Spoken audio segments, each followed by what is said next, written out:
नमस्कार मेरे सभी प्यारे विद्यार्थियों को टोटल मैथ्स पर आपका हार्दिक स्वागत है। आइए हम इस वीडियो में कक्षा 10वीं विषय विज्ञान का NAS का अभ्यास प्रश्न पत्र पहला सॉल्व करने वाले हैं। तो आइए वीडियो शुरू करते हैं। पहला क्वेश्चन है, उस प्रक्रम का नाम बताइए जिसमें एक ठोस पदार्थ गर्म करने पर द्रव में परिवर्तित हो जाता है। पहला ऑप्शन है अपकेंद्रीकरण, दूसरा है बाष्पीकरण और तीसरा संगलन और चौथा आसवन। तो इसका सही उत्तर हो जाएगा संगलन। सही उत्तर होगा संगलन। ठीक है, एक ठोस पदार्थ को जब हम गर्म करते हैं तो वह द्रव में परिवर्तित हो जाता है, यानी गल जाता है, तो उसको क्या बोलेंगे? संगलन। ठीक है, इसके बाद प्रश्न क्रमांक 2, ये हमें आवर्त सारणी में कुछ तत्व दिए गए हैं। इनको उसने बोला है कि उपरोक्त आवर्त सारणी में दिखाए गए तत्वों के धार्मिक गुणधर्म का सही क्रम है। तो देखो, इसमें आवर्त सारणी में क्या होता है कि अगर हम ऊपर से नीचे आते हैं तो धात्विक गुणधर्म बढ़ जाता है, और बाएं से दाएं जाते हैं तो धात्विक गुणधर्म कम हो जाता है। तो इसका सही क्रम होगा पहला के, फिर उसके बाद Mg, फिर उसके बाद Al, फिर उसके बाद B। ठीक है, इसके बाद अगला क्वेश्चन, सोडा अम्ल अग्निशामक में सोडियम हाइड्रोजन कार्बोनेट का उपयोग होता है क्योंकि जब यह एक अम्ल के संपर्क में आता है तो उत्पन्न करता है। तो पहला ऑप्शन है हाइड्रोजन गैस, दूसरा कार्बन मोनोऑक्साइड गैस, तीसरा कार्बन डाइऑक्साइड गैस और चौथा ऑक्सीजन गैस। तो देखो, कार्बन डाइऑक्साइड जो है, कार्बन डाइऑक्साइड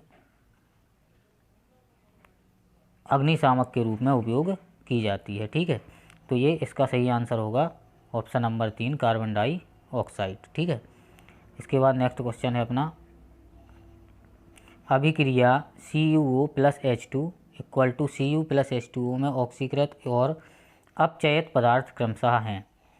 तो पहला है CuO तथा H2O, दूसरा ऑप्शन है H2 प्लस CuO, तीसरा ऑप्शन है CuO प्लस H2 और चौथा ऑप्शन है Cu तथा H2।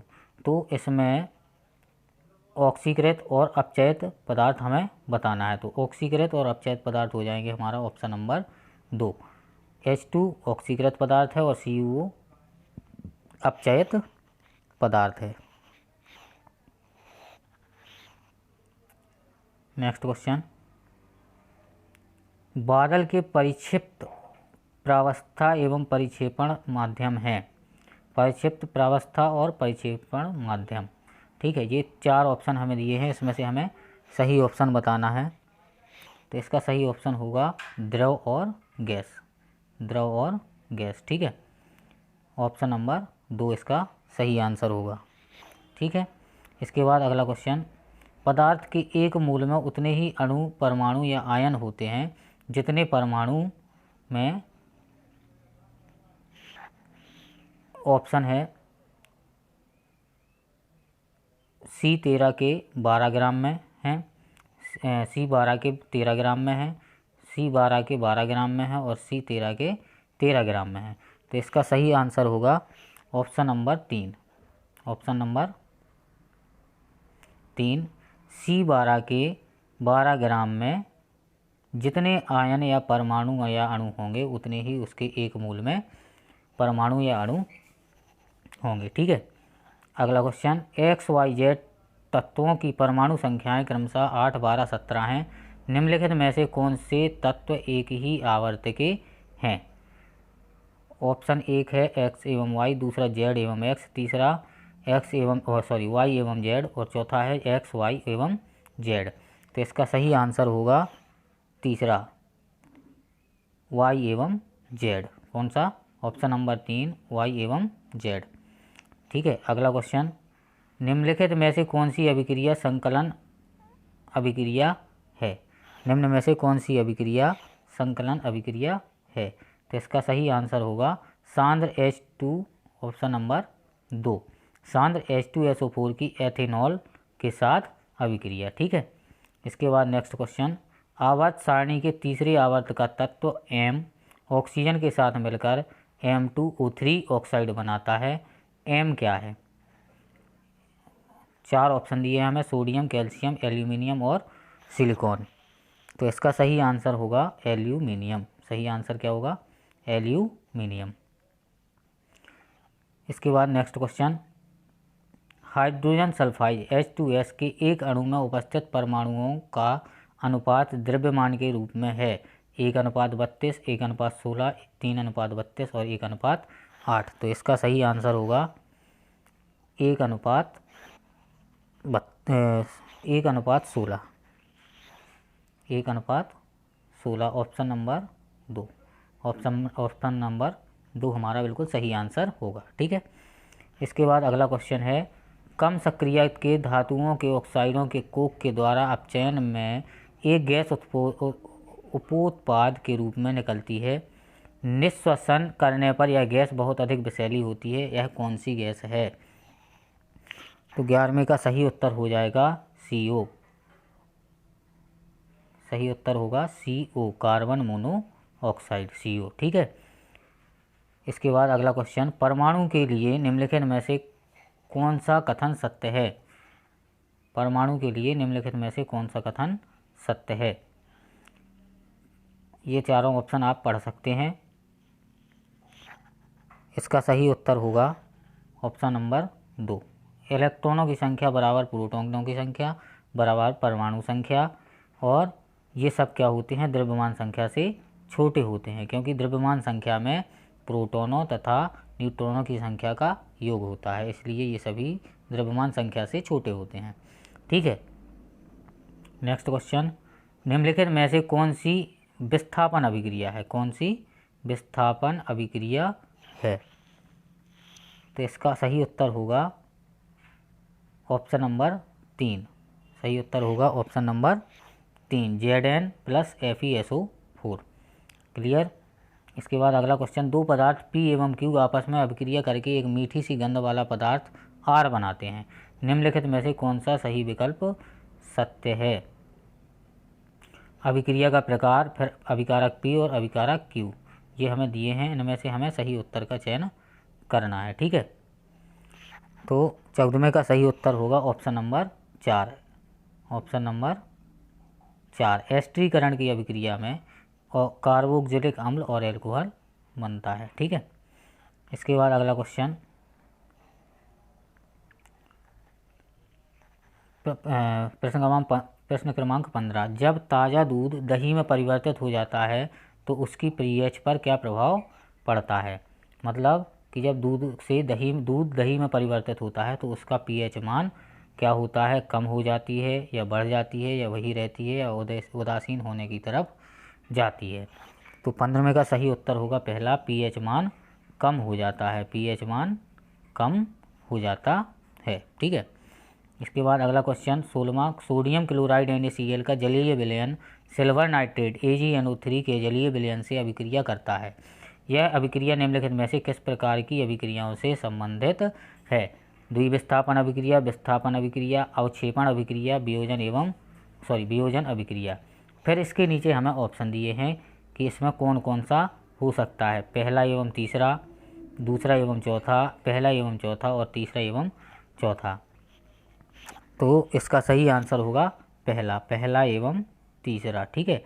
मतलब इसमें द्विविस्थापन अभिक्रिया है और अवक्षेपण अभिक्रिया है। ठीक है।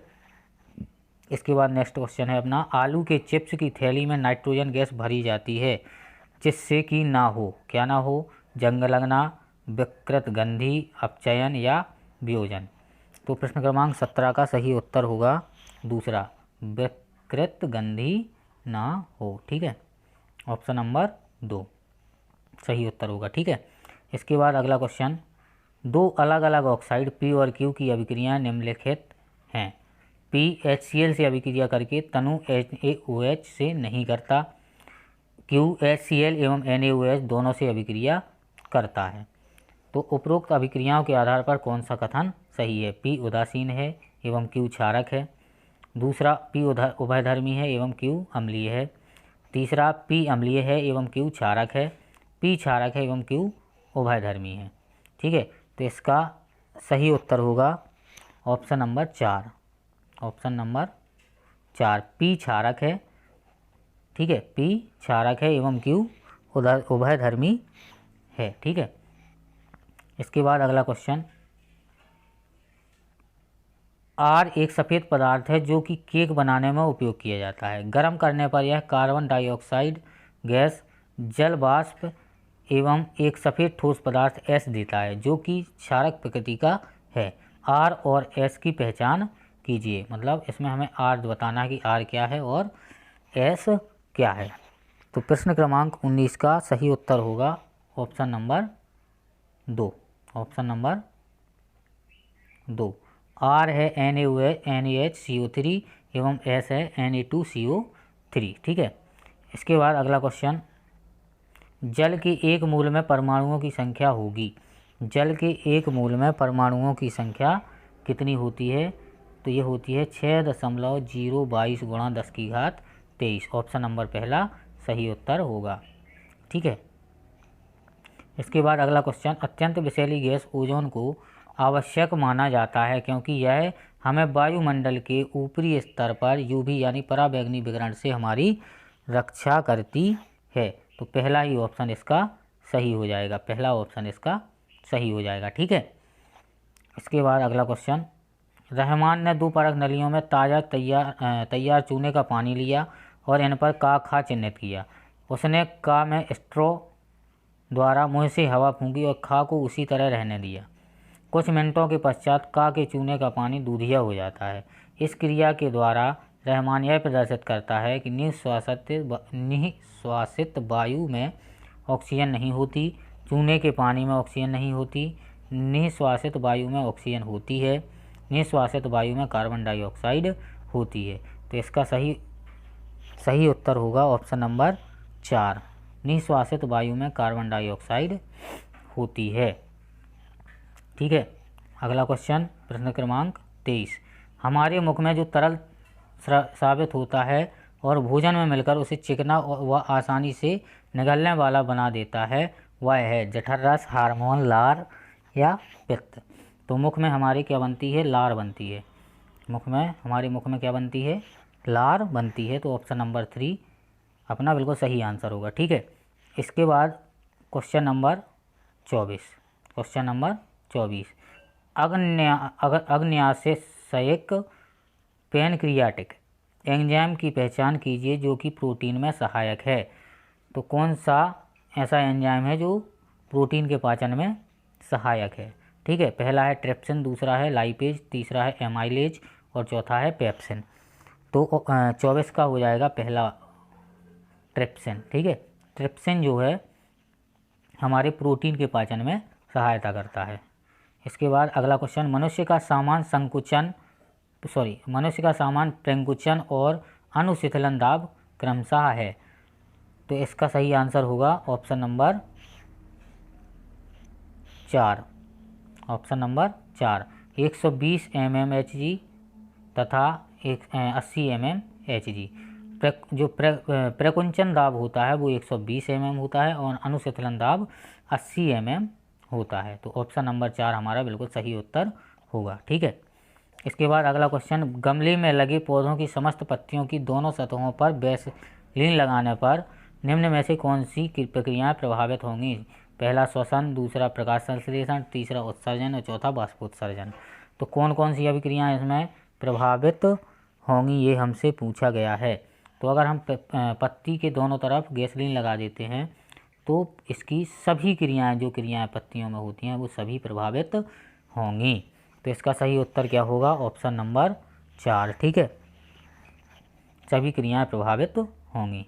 अगला क्वेश्चन, सामान्यतया पादप दिन के समय ऑक्सीजन तथा रात्रि के समय कार्बन डाइऑक्साइड निष्कासित करते हैं। इसका कारण है पादप रात्रि के समय श्वसन नहीं करते पर दिन में करते हैं। पादप दिन में श्वसन की तुलना में प्रकाश संश्लेषण तीव्र गति से करते हैं जबकि रात में प्रकाश संश्लेषण नहीं होता है। पादप दिन के समय श्वसन नहीं करते पर रात में करते हैं। पादप दिन तथा रात दोनों में प्रकाश संश्लेषण की तुलना में श्वसन तीव्र गति से करते हैं। तो प्रश्न क्रमांक 27 का सही उत्तर हो जाएगा ऑप्शन नंबर 2, पादप दिन में श्वसन की तुलना में प्रकाश संश्लेषण तीव्र गति से करते हैं। प्रकाश संश्लेषण की क्रिया प्रकाश की उपस्थिति में होती है तो दिन में ही प्रकाश संश्लेषण की क्रिया होगी, रात में नहीं होती है। तो ऑप्शन नंबर 2 हमारा बिल्कुल सही उत्तर होगा। इसके बाद अगला क्वेश्चन है हमारा, क्या होता है जब सूक्ष्म जैविकीय संक्रमण के लिए जाइलम, पोत और पादप की वाहिकाएं अवरुद्ध हो जाती हैं? तो प्रश्न क्रमांक 28 का सही उत्तर होगा ऑप्शन नंबर 3, जल का जड़ से पत्तियों की ओर की तरफ गति नहीं हो पाती है। ठीक है, क्योंकि जल और खनिज लवण को जड़ों से पौधे के सभी भागों में कौन पहुंचाता है? जाइलम। और अगर जाइलम पोत अवरुद्ध हो जाएगा तो फिर पानी ऊपर नहीं जा पाएगा। तो ऑप्शन नंबर 3 बिल्कुल सही उत्तर होगा। ठीक है, इसके बाद अगला क्वेश्चन, साधारण सपाट एपिथीलियम जिसकी झिल्ली वर्णात्मक पारगम्य है। तो 29वां का सही उत्तर होगा ऑप्शन नंबर 1, चपटी एपिलिथियम पट्टी। ठीक है, झिल्ली। ऑप्शन नंबर 1 बिल्कुल सही उत्तर होगा। प्रश्न क्रमांक 30, मनुष्यों में निषेचन एक ऐसी प्रक्रिया है जिसमें नर तथा मादा जनन कोशिकाएं आपस में मिलती हैं। युग्मनज गर्भाशय भित्ति के साथ जुड़ता है, मादा बच्चे को जन्म देती है, अंडाशय से अंडा विमुक्त होता है। तो 30वें का सही उत्तर हो जाएगा पहला। ठीक है, निषेचन क्या है? जब नर तथा मादा जनन कोशिकाएं आपस में मिलती हैं तो उसे क्या बोलते हैं? निषेचन की क्रिया बोलते हैं। प्रश्न क्रमांक 30 का सही उत्तर होगा पहला। ठीक है, इसके बाद अगला क्वेश्चन प्रश्न क्रमांक 31, एक पारीतंत्र में अपघटक का चयन करें। तो इसका सही उत्तर होगा ऑप्शन नंबर 3, कवक। ठीक है, 31वां का सही उत्तर ऑप्शन नंबर 3। इसके बाद अगला क्वेश्चन, टिहरी तथा अलमती जैसे अनेक बांधों की ऊंचाई बढ़ाने के अनेक प्रयास किए गए। निम्नलिखित में से उन सही कथनों का चयन कीजिए जो बांधों की ऊंचाई बढ़ाने का परिणाम हो सकते हैं। क्षेत्र की स्थलीय वनस्पति तथा जीव जंतु पूर्णतः नष्ट हो जाएंगी। क्षेत्र में रहने वाले व्यक्ति एवं घरेलू जानवरों का विस्थापन हो जाएगा। वनों का कटाव होगा और क्षेत्र प्रदूषित हो सकता है। तो 32वां का सही उत्तर होगा ऑप्शन नंबर 2, यानी पहला, दूसरा और तीसरा तीनों ही कारण हो सकते हैं। ठीक है, वनस्पति एवं जीव जंतु भी नष्ट हो जाएंगे जब बांध बनेगा तो, और व्यक्तियों को वहाँ जहाँ निवास होगा उनका, अगर वहाँ बांध और ऊंचाई बढ़ जाएगी तो भराव ज़्यादा होगा, इसलिए उनको भी भागना पड़ेगा और वनों का कटाव भी होगा। तो ऑप्शन नंबर 2 बिल्कुल सही उत्तर होगा। ठीक है, इसके बाद अगला क्वेश्चन, चिपको आंदोलन से कौन महत्वपूर्ण संदेश संप्रेषित किया गया? वन संरक्षण प्रयासों में समुदाय को सम्मिलित करना, वन संरक्षण प्रयासों में समुदाय को उपेक्षित करना, विकास क्रियाओं के लिए वनों का उन्मूलन, वनों से पेड़ों के काटने के लिए सरकारी प्रतिष्ठानों को निर्विवाद अधिकार। तो इनमें से कौन सा सही उत्तर होगा? तो ये होगा ऑप्शन नंबर 1, वन संरक्षण प्रयासों में समुदाय को सम्मिलित करना इस चिपको आंदोलन का महत्वपूर्ण संदेश था। ठीक है, इसके बाद अगला क्वेश्चन, निम्न आरेख मनुष्य में लिंग निर्धारण का प्रारूप दर्शाता है। ठीक है, संतति नंबर 1 और 4 का लिंग होना चाहिए। 1 का लिंग क्या होगा? तो देखो, जब X और X मिलते हैं तो लड़की होती है और X और Y मिलते हैं तो लड़का होता है। तो फर्स्ट का लड़की होगी और फोर्थ क्या होगा? लड़का होगा। तो इसका ऑप्शन नंबर 4 बिल्कुल सही उत्तर होगा। ऑप्शन नंबर 4 बिल्कुल सही उत्तर होगा। फर्स्ट में क्या होगा? देखो, फर्स्ट में X और X मिल रहे हैं तो क्या होगा? लड़की होगी, और फोर्थ में X और Y मिल रहे हैं तो क्या होगा? लड़का होगा। X और X मिलते हैं तो लड़की बनती है, और X और Y मिलते हैं तो लड़का होता है। ठीक है, इसके बाद अगला क्वेश्चन, चित्र में दिखाए गए जंतु के लक्षणों का परीक्षण करके इसका वर्ग चुनिए।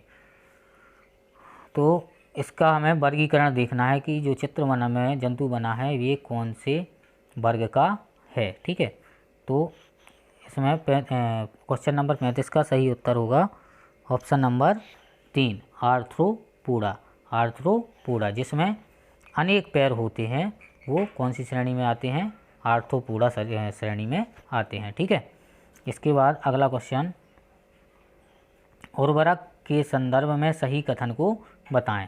उर्वरक व्यावसायिक तौर पर निर्मित पौधों के पोषक तत्व हैं जो नाइट्रोजन, फास्फोरस और पोटेशियम की आपूर्ति करते हैं। उर्वरकों में उच्च मात्रा में जैविक पदार्थ तथा न्यून मात्रा में पोषक तत्व उपस्थित होते हैं। यह रेतीली मृदा की जल धारण क्षमता को बढ़ाता है। यह उत्तम वनस्पति वृद्धि को सुनिश्चित करता है। यह स्वस्थ पौधों की उन्नति प्रदान करता है। तो और ये नीचे हमें ये ऑप्शन दिए हैं कि कौन कौन सा सही है। तो इसका सही उत्तर होगा ऑप्शन नंबर 3, पहला और चौथा बिल्कुल सही होगा। ये आप लोग देख सकते हैं। ठीक है, इसके बाद अगला क्वेश्चन, प्रश्न क्रमांक 37, निम्न में से कौन सा खनिज पदार्थ विभिन्न जंतुओं के अंतः कंकाल तथा बाह्य कंकाल का निर्माण करता है। निम्नलिखित में से कौन सा खनिज पदार्थ विभिन्न जंतुओं के अंतः कंकाल और बाह्य कंकाल का निर्माण करता है। तो इनमें से कौन सा सही होगा, ऑप्शन नंबर 4, कार्बोनेट के लवण, कार्बोनेट के लवण। ठीक है, अगला क्वेश्चन, जैव विविधता के संदर्भ में निम्नलिखित में कौन सही है। किसी क्षेत्र में उपस्थित पादपों तथा जंतुओं की विभिन्न प्रजातियों का द्योतक है। किसी क्षेत्र में केवल वन्य जंतुओं की उपस्थिति का द्योतक है। किसी क्षेत्र में केवल पादपों की उपस्थिति का द्योतक है। किसी विशेष क्षेत्र में उपलब्ध खनिज संसाधनों का द्योतक है। जैव विविधता निम्न में से के संदर्भ में निम्नलिखित में से कौन सही है। ठीक है, तो इसका सही उत्तर हो जाएगा अपना ऑप्शन नंबर पहला, किसी क्षेत्र में उपस्थित पादपों तथा जंतुओं की विभिन्न प्रजातियों का द्योतक है जैव विविधता। ठीक है, इसके बाद नेक्स्ट क्वेश्चन, क्वेश्चन नंबर 39, एक गांव में स्वच्छ सुरक्षित पेयजल की कमी है। इस गांव में निम्नलिखित में से किस रोग के फैलने की संभावना है। स्वच्छ तथा सुरक्षित पेयजल की कमी है, तो कौन सा रोग फैल सकता है। तो इससे कौन सा रोग फैल सकता है, ऑप्शन नंबर 4, हैजा। हैजा जो है प्रदूषित जल के द्वारा फैलता है। ठीक है, तो इसका सही उत्तर होगा हैजा। इसके बाद अगला क्वेश्चन, अधिकांश पादप पशुओं के लिए आहार या चारे का कार्य करते हैं। ठीक है, निम्नलिखित में से किसे सामान्य चारे के रूप में प्रयोग किया जाता है। मूंगफली, सेम, बरसीम या चना। तो ये सभी को पता होगा। 40वां का सही उत्तर होगा ऑप्शन नंबर 3, बरसीम। ये हम लोग चारे के रूप में उपयोग करते हैं। ठीक है, इसके बाद अगला क्वेश्चन, ये चित्र में दर्शाए हुए एक क्षैतिज XY पर रखे एक घर्षण रहित द्वि आणत तल AOB पर विचार करें। कांच की एक गोली आणत तल OA के बिंदु P से छोड़ी जाती है। यह तल OB पर H ऊंचाई तक पहुंचती है। अब तल OB को पहले OC तक, इसके बाद OD के अनुदेश झुकाया जाता है और गोली को पुनः उसी ऊंचाई से छोड़ा जाता है। गोली द्वारा पहुंची ऊंचाई मतलब गोली कितने ऊपर तक जाएगी। तो इसका सही उत्तर हो जाएगा ऑप्शन नंबर 4, तल की सभी स्थितियों में समान, तल की सभी स्थितियों में समान रहेगी। ऑप्शन नंबर 4 इसका बिल्कुल सही उत्तर होगा। इसके बाद अगला क्वेश्चन, एक दृष्टि दोष वाले व्यक्ति को कोई डॉक्टर -2.5D क्षमता का लेंस निर्धारित करता है। इस लेंस का प्रकार तथा फोकस दूरी है।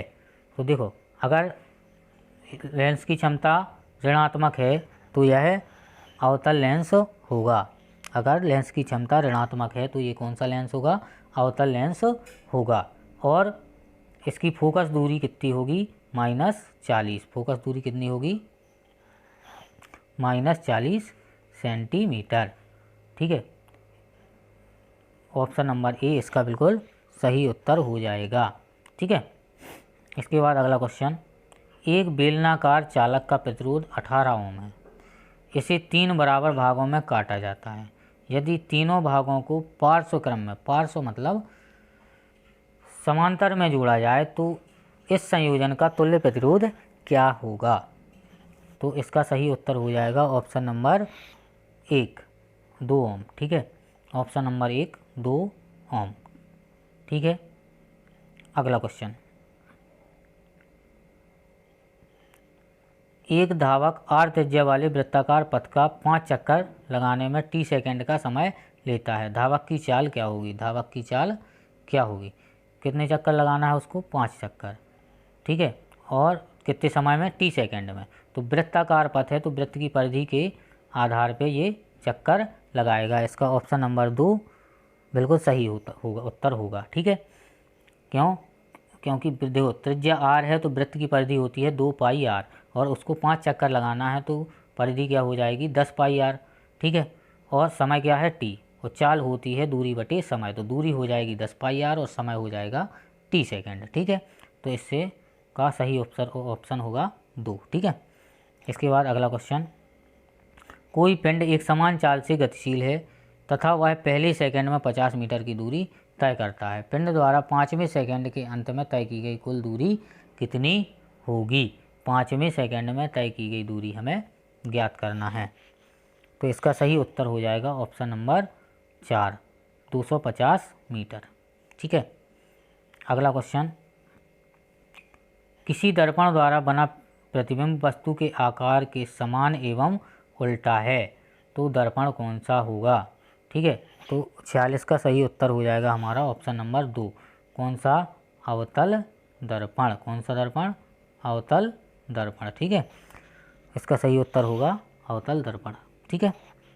अगला क्वेश्चन,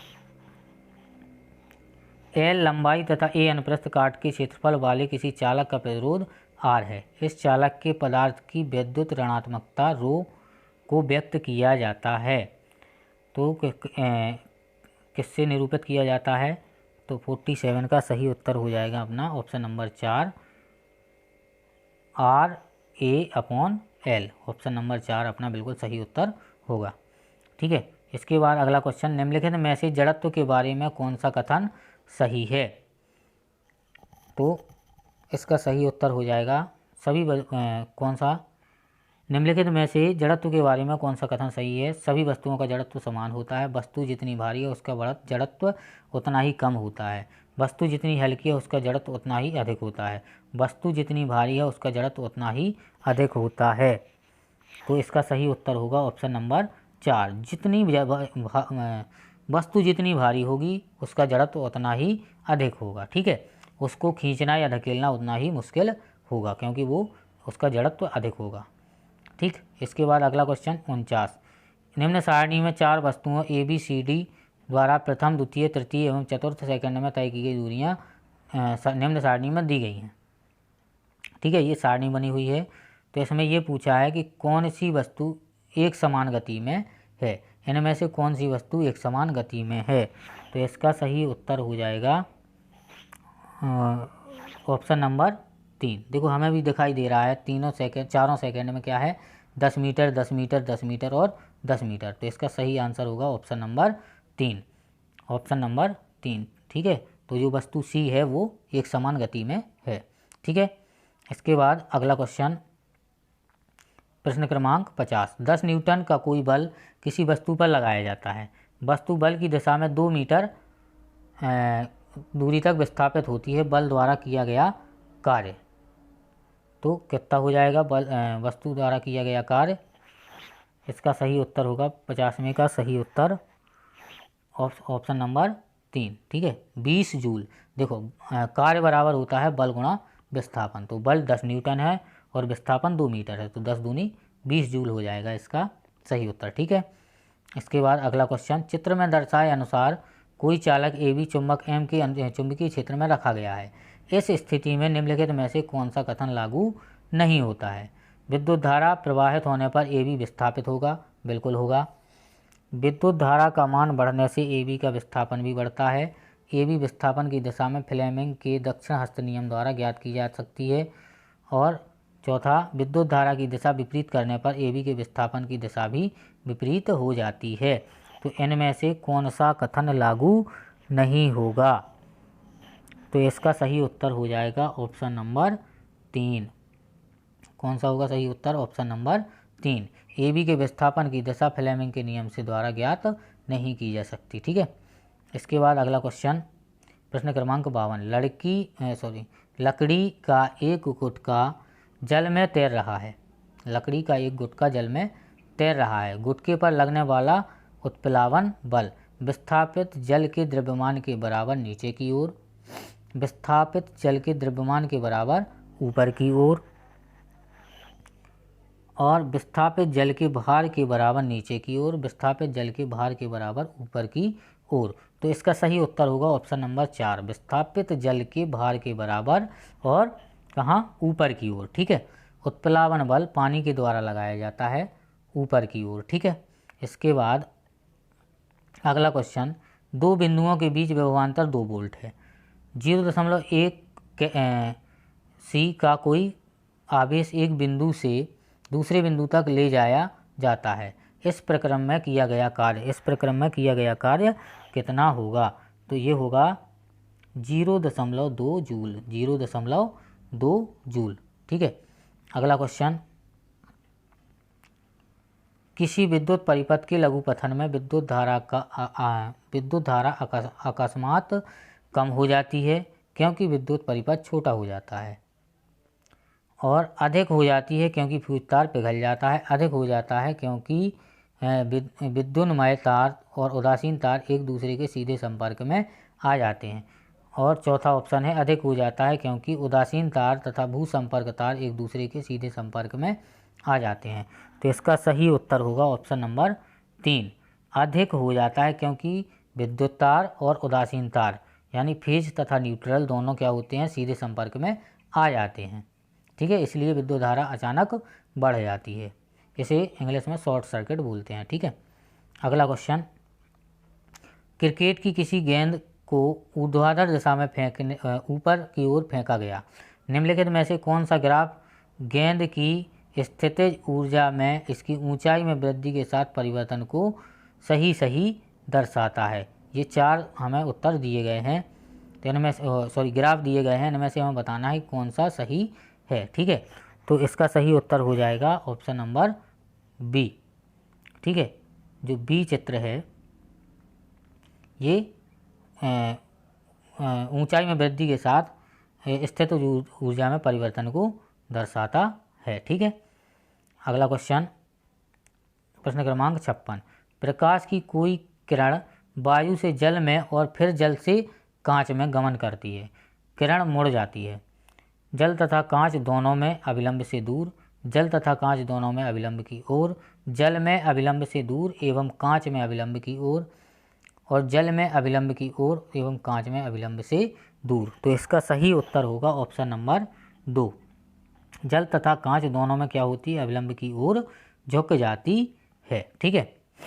इसके बाद अगला क्वेश्चन, किसी समतल सतह पर कोई ध्वनि तरंग AO बिंदु O पर चित्र में दर्शाए अनुसार आपतित है। यह तरंग OB के अनुदेश परावर्तित होती है। चित्र में दर्शाए कोणों के बीच सही संबंध है।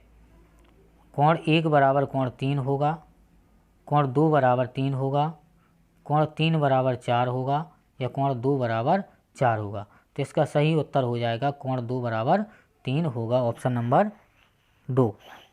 ठीक है। ऑप्शन नंबर 2,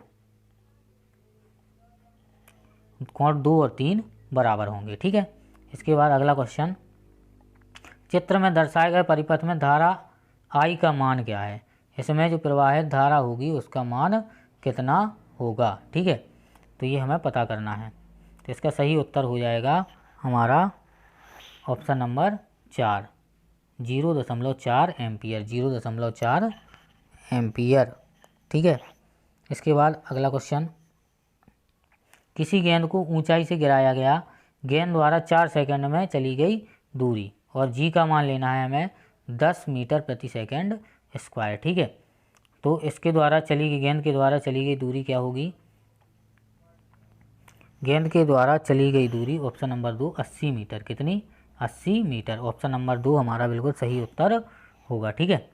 इसके बाद अगला क्वेश्चन, 3 खुरदरी पृष्ठों ABC पर बारी बारी से प्रारंभिक वेग 12 मीटर प्रति सेकंड से लुढ़काया जाता है। तीनों स्थितियों के वेग ग्राफ चित्र में दर्शाए गए हैं। ठीक है। ये हमें ग्राफ दिए गए हैं, इनमें से हमें देख के बताना है। ठीक है। प्रत्येक पृष्ठ द्वारा लगाया गया बल समान है। पृष्ठ A द्वारा लगाया गया बल अधिकतम है, B द्वारा लगाया गया बल अधिकतम है, और C द्वारा लगाया गया बल अधिकतम है। ठीक है। तो इसका सही उत्तर हो जाएगा ऑप्शन नंबर 4, सी द्वारा लगाया गया बल अधिकतम है। सी द्वारा लगाया गया बल अधिकतम है। ठीक है,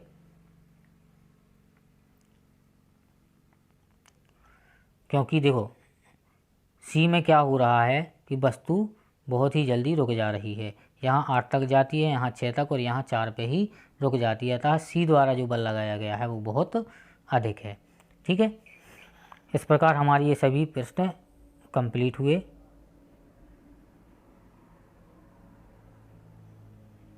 आशा करता हूँ कि वीडियो पसंद आई होगी। अगर वीडियो पसंद आई हो तो वीडियो को लाइक करें, चैनल को सब्सक्राइब करें, और ताकि आगे आने वाली सभी वीडियो की नोटिफिकेशन आप तक पहुंच जाएं। धन्यवाद।